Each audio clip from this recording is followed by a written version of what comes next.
이혼은 무슨 이혼이야? 당장 취소해. 내가 너 얼굴 못 들고 다니게 만들 거야.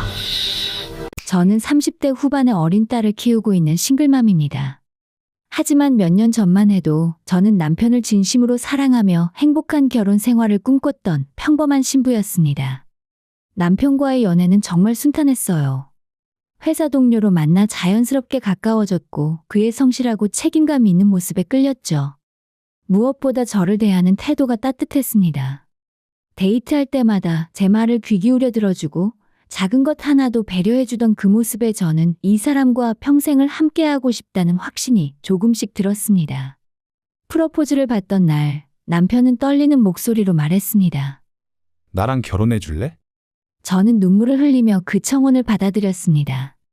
모든 게 완벽할 정도로 행복했지만 다만 한 가지, 남편에게는 제가 감수해야 할 부분이 있었어요. 바로 시댁의 집안 환경이었습니다. 남편은 가난한 집안의 장남이었고 시아버지는 일찍 돌아가셔서 홀어머니와 여동생을 책임져야 하는 상황이었죠. 남편은 그 사실을 프로포즈를 하기 전에 솔직하게 털어놨고 저는 그런 그의 모습이 오히려 더 믿음직스럽게 느껴졌습니다. 괜찮아. 우리 함께 잘해나가면 되잖아. 저는 밝게 웃으며 대답했고 남편은 제 손을 꼭 잡으며 고마워했습니다. 그때만 해도 저는 시댁과도 좋은 관계를 유지하며 행복한 가정을 꾸릴 수 있을 거라 믿었어요. 하지만 그건 착각이었습니다. 결혼을 앞두고 시댁에 첫 방문을 했을 때 저를 기다리고 있던 건 따뜻한 환대가 아니라 차갑고 계산적인 시선들이었습니다. 시어머니는 저를 위아래로 훑어보더니 첫마디를 던졌어요. 키가 좀 작네? 우리 아들이 178인데 며느리도 키가 좀 크면 좋겠는데. 저는 당황했지만 애써 웃으며 인사를 건넸습니다. 처음 뵙겠습니다. 앞으로 잘 부탁드립니다. 그래, 여기 앉아. 시어머니의 말투는 무뚝뚝했고 옆에 앉아있던 시누이는 저를 힐끔 쳐다보며 비웃듯 코웃음을 쳤습니다. 분위기가 심상치 않았지만 그래도 저는 이 자리를 잘 넘겨야 한다는 생각에 최대한 밝게 행동했어요. 그런데 본격적으로 결혼 이야기가 나오자 시어머니와 시누이는 본색을 드러내기 시작했습니다. 혼수는 당연히 너희 쪽에서 다 준비하는 거지? 시어머니가 당연하다는 듯 말했습니다. 네? 혼수요? 저희 집은 평범한 편이라. 제가 말끝을 흐리자 시누이가 끼어들었어요. 오빠 장남이잖아요. 그래도 신부 쪽에서 혼수 제대로 안 차려주면 체면이 안 서는데? 그리고 예단도 좀 제대로 해줘야 할 거 아니야? 우리 아들 정말 잘났고 귀한 아들이거든. 시어머니는 마치 자기 아들이 재벌가 도련님이라도 되는 양 거들먹거렸습니다. 저는 어이가 없었지만 남편을 생각해서 참았어요. 그 부분은 저희가 충분히 상의해서 합리적으로 준비하겠습니다. 그러자 시누이가 비꼬듯 말했습니다. 합리적, 그게 뭔데요? 설마 반반하자는 거 아니죠? 우리 오빠가 돈도 훨씬 많이 벌 텐데. 우리 집은 형편이 어려우니까 신부 집에서 다 알아서 해줘야지. 그게 예의 아니야? 시어머니의 말에 저는 할 말을 잃었습니다. 제가 있는 집 딸도 아닌데 마치 재벌가의 시집이라도 가는 것처럼 요구하는 게 황당했죠. 그때 남편이 나섰습니다. 엄마, 그만해. 우리 둘이 알아서 할게. 네가 뭘 알아? 결혼은 너희 둘이 아니라 집안끼리 하는 거야. 엄마, 지금 무슨 말씀 하시는 거예요? 우리가 결혼하는 건데 왜 이래요? 남편이 단호하게 말하자 시어머니는 입술을 삐죽거리며 불만스러워했지만 더 이상 말을 잇지 못했습니다. 시누이도 남편의 표정을 보고는 입을 다물었죠. 그날 저는 집으로 돌아오면서 남편에게 말했습니다. 오빠 괜찮아? 미안해. 엄마랑 동생이 좀 그래. 신경 쓰지 마. 남편은 미안하다며 제 손을 꼭 잡았고 저는 그런 그를 믿기로 했습니다. 그리고 결혼 준비를 하는 동안 남편은 시댁의 과한 요구를 잘 막아줬어요. 덕분에 큰 갈등 없이 결혼식을 올릴 수 있었죠. 결혼식 날 저는 행복했습니다. 남편은 저를 꼭 안으며 속삭였어요. 평생 내가 행복하게 해줄게. 저도 남편을 믿었고 우리 둘이 함께라면 어떤 어려움도 이겨낼 수 있을 거라 생각했습니다. 하지만 그건 제 착각이었어요. 결혼 생활이 길어질수록 남편의 태도는 점점 변해갔고 시댁 식구들의 본심도 서서히 드러나기 시작했습니다. 그리고 그 모든 게 폭발한 건 제 아버지께서 물려주신 선산의 가치가 하늘 높은 줄 모르고 치솟았을 때였죠. 그때부터 제 인생은 완전히 달라졌습니다. 결혼 초반 남편은 정말 연애 때처럼 다정했어요. 퇴근하면 제일 먼저 저를 안아주고 오늘 힘들었지? 라며 위로해주던 사람이었죠. 하지만 그런 모습은 그리 오래가지 못했습니다. 결혼 3년 차에 접어들면서 남편의 태도가 조금씩 변하기 시작했어요. 처음엔 사소한 변화였습니다. 퇴근 후에 저와 대화하는 시간이 줄어들고 주말에도 친구들과 약속을 잡는 일이 잦아졌죠. 오늘은 집에서 같이 저녁 먹을까? 제가 조심스럽게 물으면 남편은 귀찮다는 듯 대답했습니다. 나는 오늘 친구들이랑 약속 있어. 당신 혼자 먹어. 이번 주에만 벌써 3번째 약속이네. 왜 그래? 내가 친구도 마음대로 못 만나? 결혼했다고 해서 감옥에 갇힌 건 아니거든. 남편의 말투는 점점 날카로워졌고 저는 더 이상 할 말이 없어 입을 다물 수밖에 없었습니다. 그리고 결혼 5년 차, 저는 딸을 낳았어요. 임신하는 동안 아이가 생기면 남편이 다시 가정에 관심을 가질 거라 기대했지만 현실은 달랐어요. 남편은 육아를 전적으로 제 몫으로 돌렸고 밤에 아이가 울어도 코를 골며 잠만 잤습니다. 아기 좀 봐줘. 나도 너무 피곤해. 나 내일 회사 가야 하는데 당신이나 해. 나도 이제 일주일 뒤면 복직인데. 그게 나랑 무슨 상관이야? 애는 원래 엄마가 키우는 거잖아. 저는 할 말을 잃었습니다. 남편은 자기 아이인데도 육아를 마치 남의 일처럼 생각했어요. 결국 저는 친정어머니의 도움을 받으며 간신히 직장과 육아를 병행해야 했습니다. 그리고 결혼 6년 차에 이제 남편은 완전히 다른 사람이 되어 있었습니다. 당신 때문에 숨 막혀 죽겠어. 집에서라도 좀 조용히 있을 순 없어? 어느 날 저녁 퇴근한 남편이 현관문을 쾅 닫으며 소리쳤습니다. 저는 그저 저녁 먹을래? 라고 물었을 뿐인데 말이죠. 무슨 일 있어? 나한테 왜 그래? 아무 일도 없어. 그냥 당신 목소리 듣기 싫다고. 남편은 거칠게 넥타이를 풀며 방으로 들어가서 문을 쾅 닫았습니다. 저는 멍하니 서서 그 모습을 바라봤어요. 대체 제가 뭘 잘못한 걸까요? 그 후로 남편의 야근은 더 잦아졌습니다. 주말에도 거의 집에 없었고 집에 있어도 저와 눈도 마주치지 않았어요. 저는 혹시나 싶어 조심스럽게 물었습니다. 요즘 너무 힘들어 보여. 무슨 일 있는 거야? 없어. 그냥 회사 일이 많아서 그래. 그럼 주말에라도 같이 시간 보낼 수 있을까? 우리 딸도 아빠 보고 싶어 하는데. 남편은 짜증스럽게 한숨을 내쉬며 말했습니다. 알았어. 알았으니까 그만 좀 해. 나도 숨 좀 쉬자고.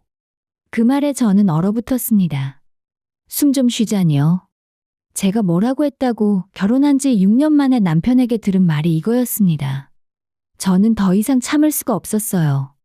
뭔가 잘못됐다는 확신이 들었고 남편의 행동을 주의 깊게 관찰하기 시작했습니다. 그리고 얼마 지나지 않아 결정적인 증거를 발견했죠. 남편이 샤워하러 간 사이 거실에 놓인 남편의 핸드폰에서 카톡 알림이 울렸습니다. 평소라면 그냥 넘겼을 텐데 그날따라 이상한 예감이 들었어요.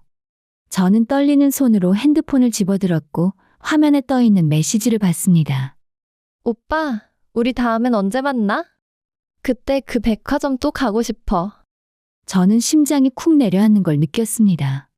손가락이 떨렸지만 저는 용기를 내서 대화창을 열었어요. 그리고 그 안에서 본 건 남편과 어떤 여자의 다정한 대화들이었습니다. 사진도 있었어요. 남편이 그 여자와 함께 찍은 셀카, 손을 잡고 걷는 뒷모습, 레스토랑에서 마주 앉아 웃고 있는 모습까지. 저는 핸드폰을 들고 화장실 문 앞으로 갔습니다. 문을 두드리며 말했죠. 여보, 나와봐. 왜? 빨리 나와보라고. 제가 목소리를 높이자 어리둥절한 표정의 남편이 수건으로 머리를 닦으며 나왔습니다. 그리고 제 손에 들린 핸드폰을 보자 얼굴이 하얗게 질렸어요. 이게 뭐야? 아니, 그건 이게 뭐냐고. 제 목소리가 떨렸습니다. 남편은 잠시 말을 못하더니 결국 변명을 늘어놓기 시작했어요. 그냥 단순한 회사 후배야. 아무 사이도 아니라니까? 아무것도 아닌 사람이랑 백화점 데이트하고 오빠라고 부르게 해. 이게 아무것도 아니라고? 내가 잠깐 정신이 나갔던 거야. 미안해.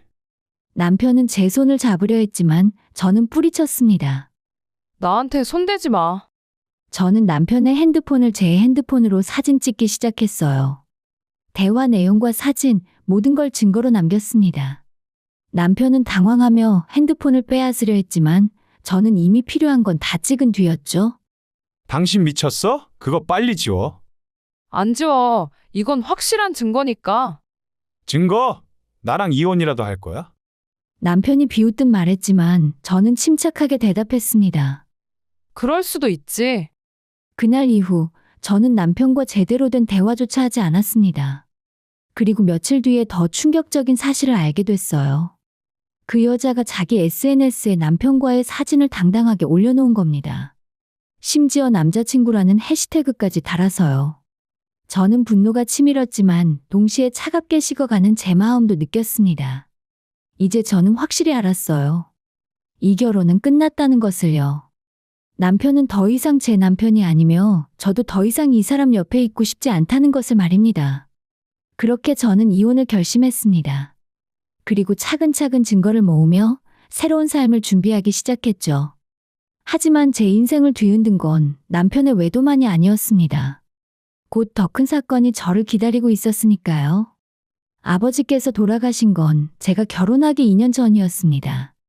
아버지는 평생 성실하게 사셨지만 큰 재산을 남기신 건 아니었어요.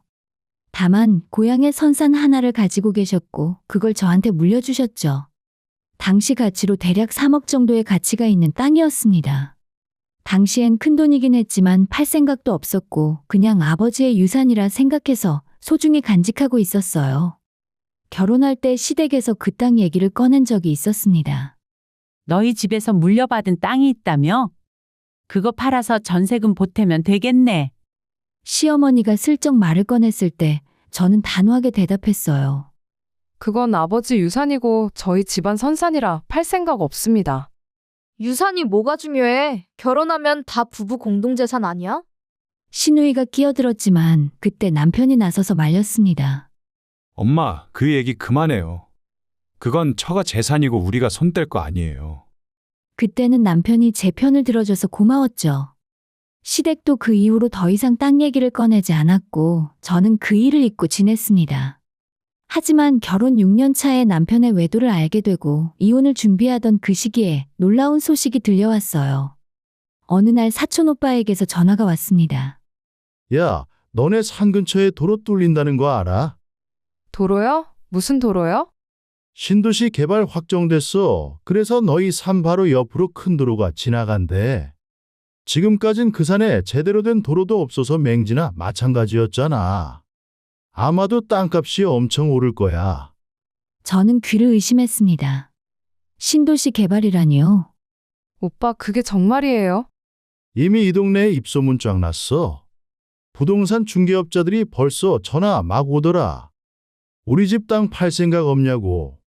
전화를 끊고 저는 급하게 인터넷을 검색했습니다. 그리고 정말로 우리 고향 지역이 신도시 개발지구로 확정됐다는 기사를 봤어요. 개발 계획도를 보니 선산 바로 옆으로 8차선 도로가 지나가고 주변에 대형 쇼핑몰과 아파트 단지가 들어선다고 했습니다. 며칠 뒤에 부동산에서 연락을 받아보니 충격적인 소식을 들었어요. 3억에도 팔릴까 말까 했던 제 땅이 30억에 사겠다는 사람도 줄을 섰더라고요. 하루아침에 저는 30억 이상의 자산가가 된 거였죠. 처음엔 믿기지 않았습니다. 손이 덜덜 떨렸고 꿈을 꾸는 기분이었죠.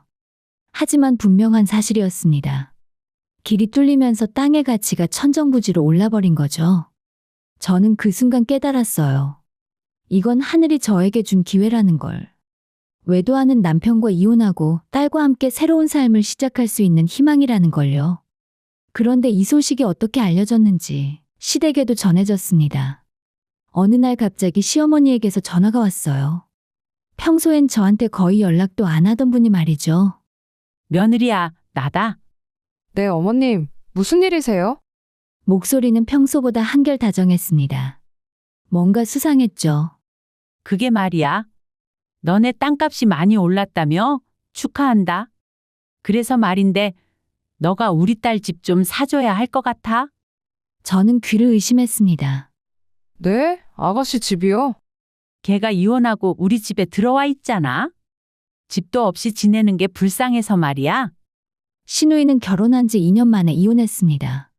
신우의 남편이 인터넷 도박에 빠져서 빚을 잔뜩 만드는 바람에 도망치듯 이혼하고 시댁으로 돌아온 거였죠. 그 이후로 시댁에서 백수로 지내고 있다는 건 알고 있었어요. 그건 저랑 상관없는 일 아닌가요? 뭐가 상관없어? 너도 우리 집안 사람이잖아. 시어머니의 목소리가 차갑게 변했습니다. 아니, 신우한테 집 하나 사주는 게 그렇게 어려워? 너 지금 30억 있잖아. 어머님, 그건 아버지가 남기신 유산이에요. 제 마음대로 쓸 수 있는 돈이 아니고요. 그래도 대충 5억이면 되잖아. 딱 5억만 보내줘. 내가 알아서 집 계약할게. 저는 황당해서 말문이 막혔습니다. 5억이 강아지 이름도 아니잖아요. 저는 그럴 생각 없어요. 뭐? 지금 시어머니한테 대드는 거야? 대드는 게 아니라 제 재산을 제가 관리하겠다는 겁니다. 야, 네가 뭔데 감히 나한테 말대꾸를 해? 당장 5억 보내. 시어머니는 소리를 지르며 전화를 끊어버렸습니다.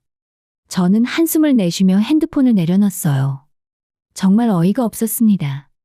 예전에는 그깟 3억짜리 땅이 뭐가 중요하냐며 비웃더니 이제 30억이 되자 당연하다는 듯 돈을 요구하는 거였죠. 그런데 며칠 뒤에 더 황당한 일이 벌어졌습니다. 시어머니에게서 다시 전화가 왔어요. 오늘 집 계약했어? 네? 무슨 집을요? 우리 딸이 살 집이야. 25평 5억짜리 아파트고. 계약금 5천만 원 넣었으니까 너가 한 달 안에 잔금 보내야 해. 저는 어이가 없어서 웃음이 나왔습니다. 제가 언제 돈을 보내준다고 했어요? 아니, 당연히 보내줘야지. 벌써 계약했는데. 어머님이 마음대로 한 거잖아요. 저는 모르는 일이에요. 뭐? 지금 계약금 날리게 할 거야? 시어머니의 목소리가 떨렸습니다.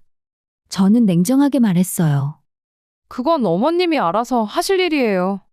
저는 한 푼도 보낼 생각 없어요. 이 못된 거 사. 그렇게 나올 거야? 네, 그렇게 나올 거예요. 앞으로 연락하지 마세요. 저는 전화를 끊었습니다. 손은 떨렸지만 마음은 후련했어요. 그리고 그날 저녁 남편도 갑자기 태도가 달라졌습니다. 여보, 우리 이제 부자 됐잖아. 남편이 웃으며 다가왔습니다. 저를 여보라고 부른 게 얼마만인지 기억도 안 날 정도였죠. 갑자기 왜 그래? 당신 땅 언제 팔 거야? 우리 이제 회사 관둬도 되겠는데? 저는 어이가 없었습니다. 바람을 피운 주제에 이제 와서 우리라니요. 당신이랑 상관없는 일이야. 신경 꺼. 무슨 소리야? 우린 부부잖아. 부부 재산은 반반이고. 남편이 당연하다는 듯 말했습니다. 그리고 나 벤츠 사고 싶은데 어차피 내 동생 집 잔금도 마련해야 하고. 당신 땅 반만 팔자. 15억이면 다 되고도 남잖아. 저는 더 이상 참을 수가 없었습니다.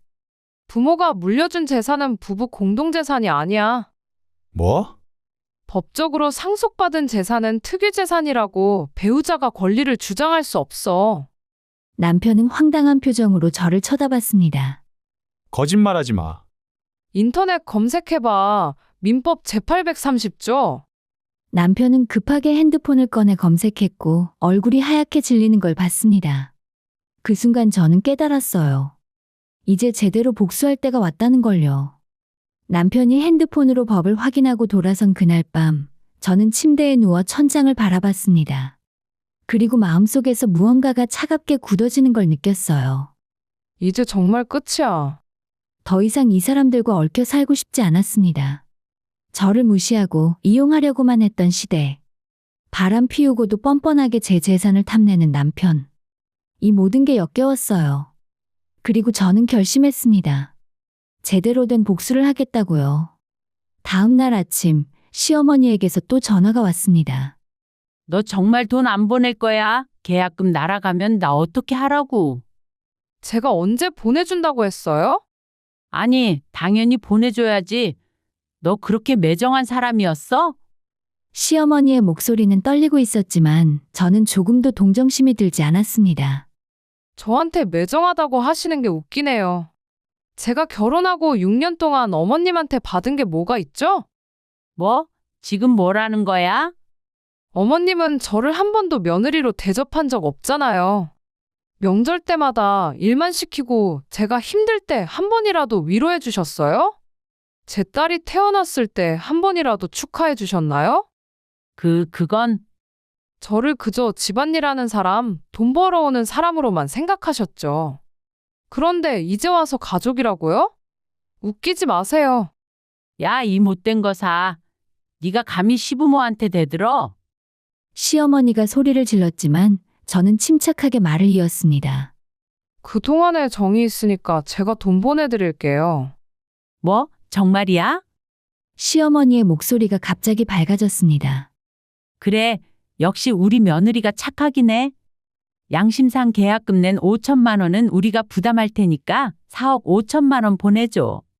그건 좀 아닌 것 같고요. 5만 원 보내드릴게요. 뭐? 5만 원?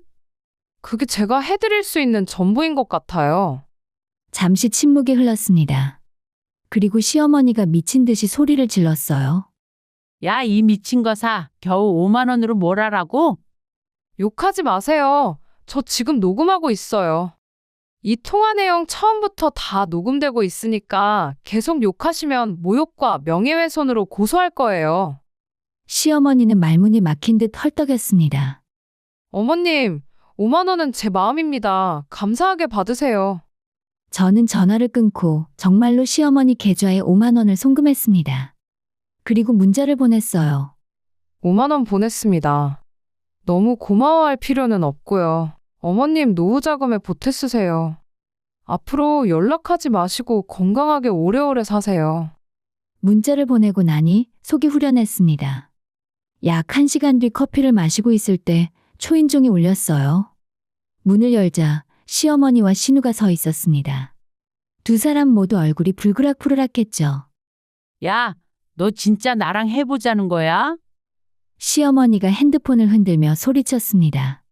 진짜로 5만 원을 보냈어? 너 지금 나 놀리는 거야? 제가 안 보낸 것도 아니고 돈을 보냈는데 왜 그러세요? 5억을 달라고 했지?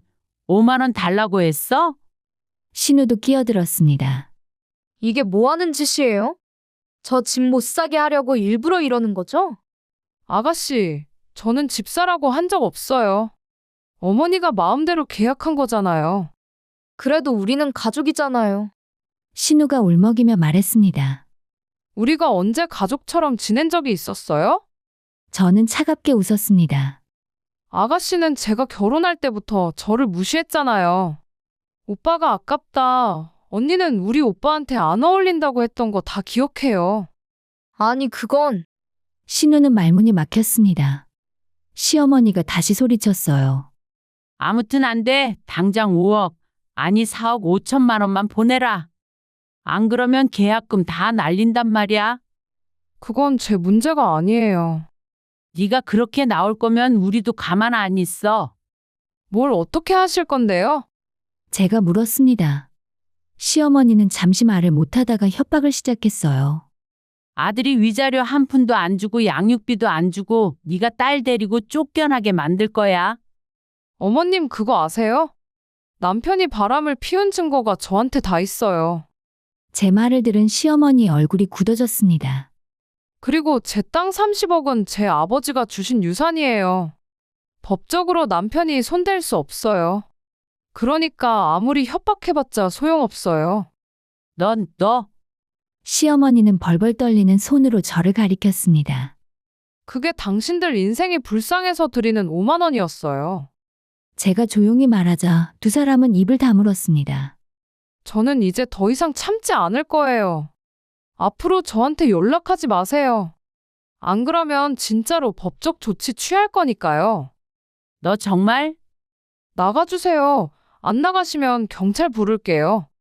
저는 핸드폰을 꺼내서 112를 누를 준비를 했습니다. 시어머니와 신우는 결국 욕설을 퍼부으며 나갔어요.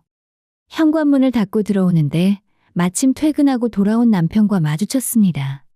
당신 방금 뭐 한 거야? 뭘 했긴 어머님한테 설명 못 들었어? 미쳤어? 우리 엄마한테 어떻게 그렇게 말을 해? 남편이 버럭 화를 냈지만 저는 그저 웃었습니다. 당신 엄마가 우리 딸 태어났을 때 뭐 해줬어? 돌 때는 병원 갔을 때는? 그건 아무것도 안 해줬잖아. 그런데 돈 30억 생기니까 갑자기 나타나서 5억 내놓으라고? 당신도 외제차 사겠다고? 다들 미쳤어. 남편의 얼굴이 순식간에 붉어졌습니다. 어쨌든 그건 우리 가족이야. 당신이 그렇게 대하면 안 돼. 아니야, 이제 남이지. 이혼할 거야. 변호사도 이미 선임했어. 남편은 멍한 표정으로 저를 바라봤습니다. 당신 진심이야? 진심이지. 이혼 서류는 곧 받게 될 거야. 그날 저녁 남편은 갑자기 태도를 바꿨습니다. 무릎을 꿇고 빌기 시작했어요. 미안해. 내가 잘못했어. 우리 처음부터 다시 시작하자. 싫어. 이미 끝난 일이야. 제발, 나 정말 많이 반성했어. 그 여자랑도 진작에 끝났어. 내가 그 말을 왜 믿어야 하지? 진짜야. 나 당신 없으면 못 살아. 남편은 눈물까지 흘렸지만 저는 조금도 마음이 흔들리지 않았습니다.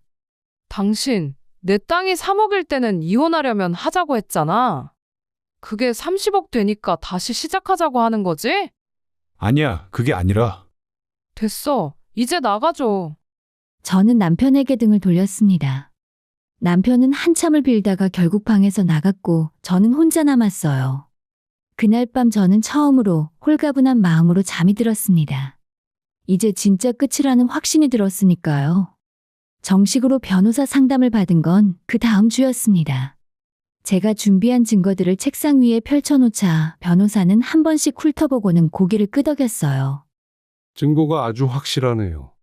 남편분의 외도 증거, 상간녀 SNS 두 사람의 카톡 대화 내용까지요. 이 정도면 위자료 청구에 전혀 문제 없습니다.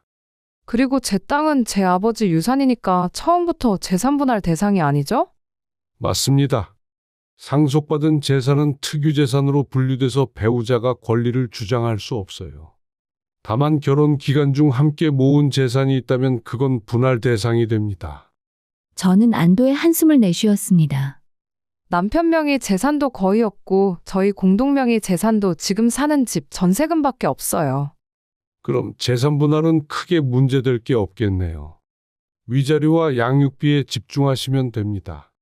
변호사는 이혼 소송 절차를 설명해줬고 저는 그 자리에서 소송을 진행하기로 결정했습니다. 일주일 뒤에 남편에게 이혼 소송 서류가 전달됐습니다. 그날 저녁 남편은 집에 들어오자마자 서류를 집어던지며 소리쳤어요. 이게 뭐야? 너 진짜 이혼할 거야? 당연하지. 이미 말했잖아. 미쳤어? 우리 딸은 어떻게 하고? 딸은 내가 키울 거야. 당신은 양육비만 보내면 돼. 남편은 황당하다는 표정으로 저를 쳐다봤습니다. 양육비? 얼마나 달라는 건데? 변호사랑 상의해서 정할 거야. 당신 월급 생각하면 한 달에 150만 원 정도? 150만 원, 그건 너무 많잖아. 당신 월급이 500만 원 넘는데 그게 뭐가 많아? 법적으로 충분히 청구할 수 있는 금액이야. 남편은 이를 갈았습니다. 당신 30억이나 있으면서 왜 내 돈을 뜯어가려고 해?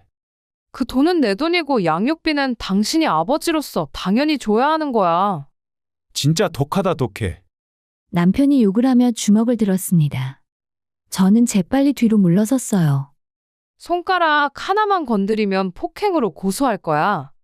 그럼 위자료 정도로 안 끝날걸? 남편은 주먹을 내리며 이를 갈았습니다.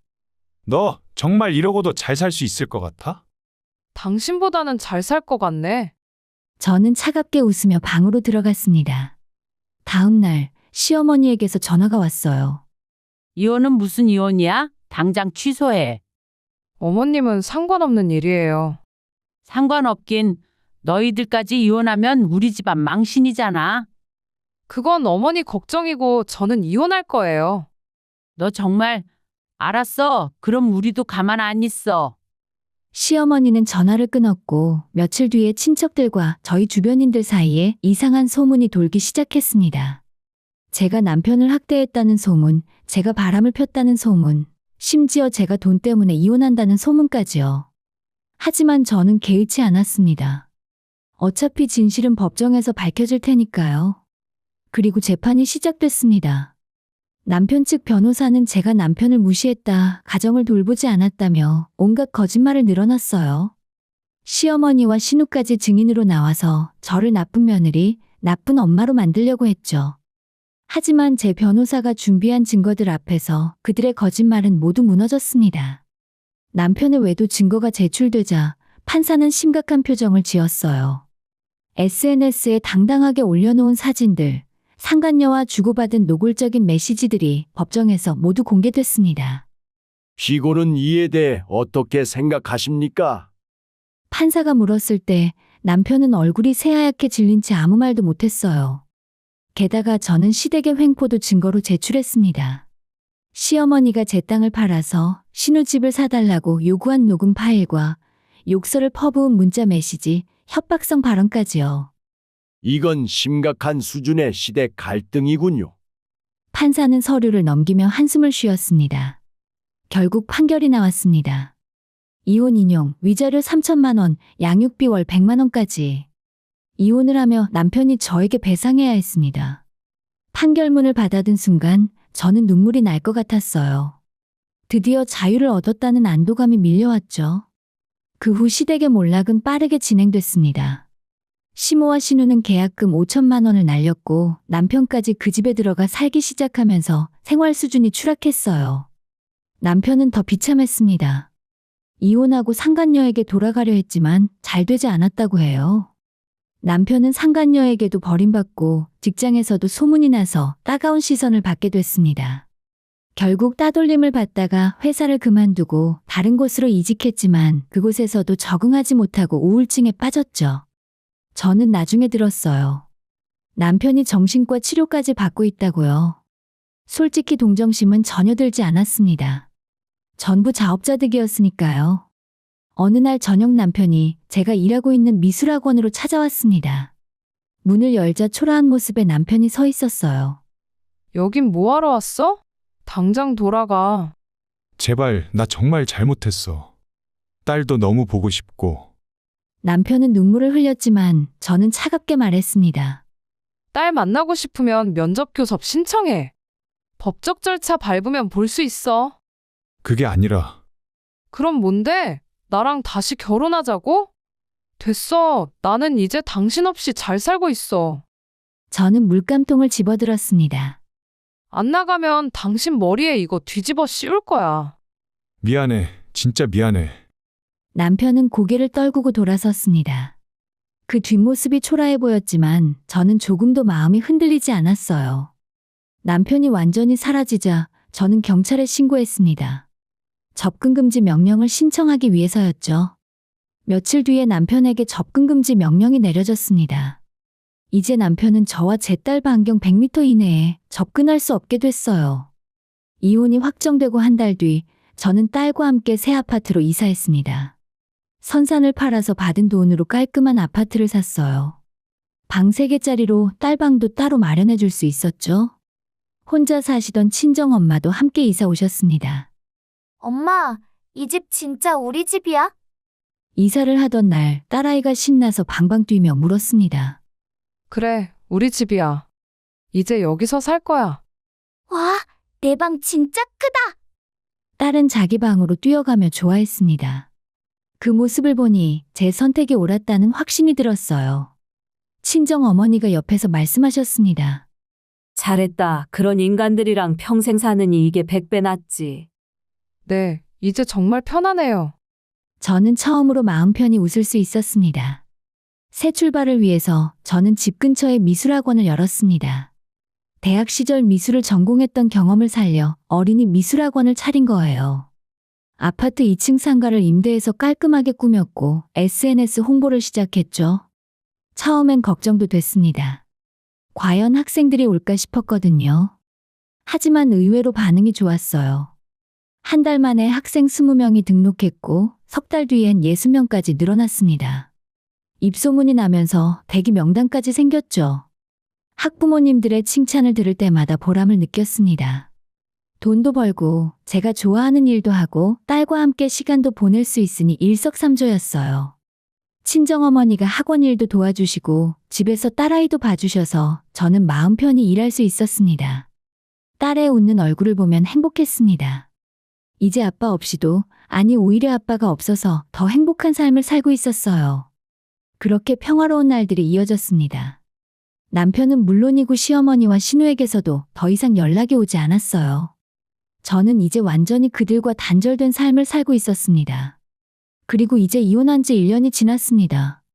학원은 더욱 번창했고 딸은 씩씩하게 자라고 있었어요. 친정엄마도 건강하게 지내시고 저도 행복했어요. 과거의 상처는 이제 아물었고 남은 건 저와 딸 그리고 우리 가족의 행복뿐이었어요. 저를 무시하고 이용하려 했던 사람들은 모두 사라졌습니다. 이제 저는 과거가 아닌 미래를 보고 살아갑니다. 저와 딸의 행복을 위해 묵묵히 나아가며 살아갈 것입니다. 그리고 저는 압니다. 이 선택이 제 인생 최고의 결정이었다는 것을요.